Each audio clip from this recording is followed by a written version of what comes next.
Le livre que je vous recommande aujourd'hui est un livre de Serge Brussolo qui s'appelle L'armure de vengeance. Alors c'est un livre qui est paru en 1992 et initialement il s'appelait L'armure maudite. Il s'est appelé L'armure de vengeance quand il a été réédité seulement en 98. Alors c'est l'histoire de Jod qui est un armurier qui va prendre une décision complètement radicale, c'est qu'il va décider de sacrifier son fils au dieu Goth pour fabriquer une armure intégrale qui est invincible. Alors, ça va le rendre complètement, fou, ce sacrifice, et il va décider de s'enfermer dans une léproserie, pour faire, pénitence.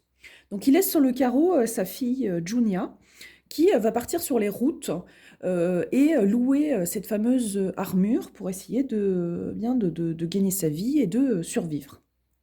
Sauf que cette armure, eh bien, elle va porter malheur à tous ceux qui vont l'acquérir, qui vont la porter.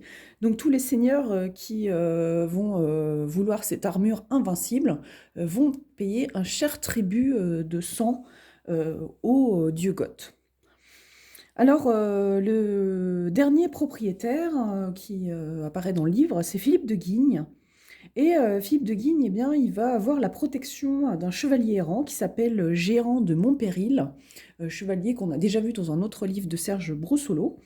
Et ce chevalier va décider de surveiller le château, de surveiller ce qui s'y passe, surveiller l'armure, pour essayer d'éviter que Philippe de Guigne ne paye lui aussi ce lourd tribut aux dieux, ne subisse la vengeance de l'armure. Et donc, eh bien, il va se mettre à traquer tout ce qui se passe autour de cette armure maudite.